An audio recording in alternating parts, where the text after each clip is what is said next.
motherboard adapter cables that your case came with. Do you have one of those fancy new motherboards that actually has the new USB 3.1 Gen 2 connector on it? Is your case starting to seem a little bit out of date now that it doesn't have that type of plug on it? Well, then you've come to the right place, because in today's video I'm going to share a little bit more about this new product, or somewhat new product, from Lian Li. It's a little adapter cable everyone just can't stop talking about. That's right. The name on everyone's lips is the Lian Li PWIC01NH45. It's a USB 3.1 Type-C adapter cable for USB 3.1 Gen 2 10 gigabits per second connection. And you can add it to your case. Maybe. So if you happen to purchase this product, and I will put a link to it in the description down below, so check that out. It pretty much comes with the cable, which is 45 centimeters long, 450 millimeters. That's where the 45 in the name comes from. I believe they have other links of this available as well. Comes with a couple screws that will screw into the metal bracket that is pre-attached to the actual Type-C side of the cable. And then you get a set of instructions, because this is actually meant to be an upgrade kit for a Lian Li case, which will work with the PC011 series. So if you have that case, then you're in luck. This is going to be super easy. There's already a Type-C port on it, and all you got to do is remove the panel and follow these simple instructions to basically screw it in there, and everything's already set up for you. Use the included screws to mount it. You're good to go. But what if you don't have a Lian Li case because you don't have a lot of money and they're expensive, or you're allergic to aluminum, or when people say aluminum instead of aluminium, or that kind of thing? What do you do then? Then you might have to sort of hack something together, which is what I'm going to be doing today. I don't want to call this a tutorial. I am going to be attempting to add one of these ports to my Define R5, and I've already started sort of scoping out things and how it's going to work right there. But if you don't have this case, then what I would actually recommend you do is try to get a piece of metal or something like that that you can actually mount behind, say, a flat plastic piece in your case, so you can screw through that. I recommend about an 1/8 inch bit for that. You can just screw right through that metal, right through the case, and then you can pretty much use those included screws to mount there, and then you're just going to have to do what I'm going to be doing, which is to sort of mill out your own oval space for the USB Type-C plug on there. But anyway, if you don't have a piece of metal, or if you're like me and you just want to do things crazy, well, here's what I've decided to do. I'm going to do the wedge it up in the corner method, which is like the only place I've discovered that is up here on the I/O in the Define R5, because I just removed this piece right here that's for the audio and the switch for the fan controller. But I'm going to try to wedge this up here. So because of that, I think there's actually going to be enough support to keep it in place even without going through metal. But I'll come back to that when I get to the hopefully me actually getting this to work method. But so if you're going to do that, of course, you're going to want a drill, if you want to make things clean. If you're going through metal, I'd recommend a bit that is specifically made for drilling through metal, which I have, my metal bits, I put some blue tape on to distinguish them. I'm also going to be using some X-Acto work, at least for the plastic, to cut that away a little bit at a time and try to do it carefully. I have a kit for that, so I have some nice sharp blades in there. And then I included a file here, not because I'm going to use this file, because it's not small enough, but if you happen to have mini files or a mini file set, then you should probably go ahead and use that. That's going to be your best bet. I don't have that, so I'm just going to kind of make do, and we're going to see what happens. Now, taking a closer look at the cable itself, the actual Type-C plug side, we can see the metal Type-C plug. It's a very nice and sturdy one. Note that it protrudes a little bit beyond where the metal mounting bracket would actually go, so if you are using that, bear that in mind. But that does give a little space if you want it to stick through, say, a millimeter or two of plastic in order to be exposed on the outside of your case. The bracket is attached with 2 screws, and I'm going to be removing that and actually possibly shaving off a little bit of the side here so I can sort of wedge it into that space that I have on my case. On the other side, we have the actual magical USB 3.1 Gen 2 motherboard connector, and this was the one that was developed by some motherboard manufacturers and some case manufacturers. I believe Asus was the one who started this, but we're seeing it on other motherboards too. Now if you look close at it, it's actually not symmetrical. I thought that it was flippable, kind of like the USB-C type, the Type-C connector side is. However, that is not the case. There is one little corner of it that's a little bit fatter, so it does need to be positioned in one specific way. Now, bear in mind that this is an L angled, or like a 90-degree angled connector then, the way it comes out of the plug, which might mean you need to sort of take that into consideration when it comes to your motherboard. So here's the Asus Strix X299-E Gaming, for example, and on this motherboard, the plug is positioned right here and in this orientation, and so if I'm going to plug it in, it's actually going to line up correctly and be going away from the rest of the motherboard in the direction I would kind of want it to go. However, I have seen other implementations, like for instance, this is the Gaming M7, the MSI X299 Gaming M7 to be more specific, and this one also has that same connector on it.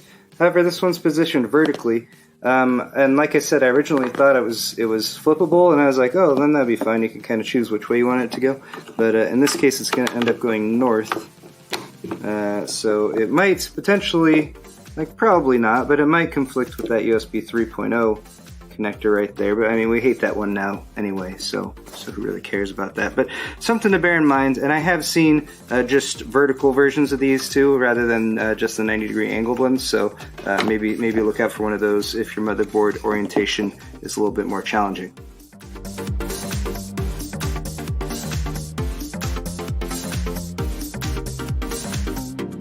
So here's my front panel, and these are where all the front panel connectors. This would be at the top of the case, and I'm actually going to be attempting to add the USB-C plug right there. So it won't exactly be symmetrical with everything else on top, but it will be off here by itself, and it's in a position where I have access to this actual part of the case.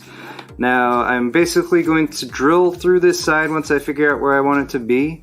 A small drill hole, and then I will widen it slowly until hopefully I can get it to fit in there. Internally here, there's actually not a whole lot going on, but there is one of the posts here, and that's one of the, this is actually engages with the case when this entire front panel goes back onto the case. So vertically, it's actually going to be kind of wedged down against that, so that's why I'm pretty confident that I can set this up and I don't necessarily need to go through metal. Now, I already measured this inside here when I removed this other front panel piece here, but this is too tall to fit right there and still not conflict with the case when it goes back in. So I'm basically going to use my little Dremel, or my cutting tool, to cut the bottom half of this off so it can sink down in there deeper. And then I probably can't trim too much this side, so I might actually need to go in here as well and possibly trim off a little bit of the side of this post that this screw goes into, and that will be delicate because that's I don't want to mess up that post. But I think if I do things right, I can get it to go down in there, and it should be pretty snug. And then I'll probably just end up securing it with a hot glue gun. And yeah, let's see how this goes.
Alright, I think I got it. This took a lot of kind of finesse and finagling, but this is kind of what it's looking like right now. I've only just gotten it to actually poke through the USB-C connector from the inside right there. Popped into the little hole, and basically after lining it up at first, making a little mark, poked it through with the drill, I was using a 3/32 inch bit, in case you're wondering, and sorry, that's imperial, not metric. And then beyond that, I drilled about three holes. Started to widen it by either using the drill bit in there and just sort of spinning it and widening it further up and down. I was using the sharper little X-Acto knife bit in here to kind of trim around the edges, try to make sure things were straight as I could along this line right here. And then I was also, of course, using the Dremel pretty significantly. Not the Dremel, this is a Black & Decker. It's a rotary tool, I guess is what I should be saying, because the trimming down of this piece here was kind of the most vital. And let me see if I can, oh, actually that pops out not without too much difficulty right there. So this is what this ended up being, and yes, it's a hack job, but it was the different areas that I needed to trim down to kind of make sure that it would wedge in there properly, and eventually everything worked, and it actually fits in there really snugly. Actually, what I meant to do was actually test it a second ago, but let me pop it back in.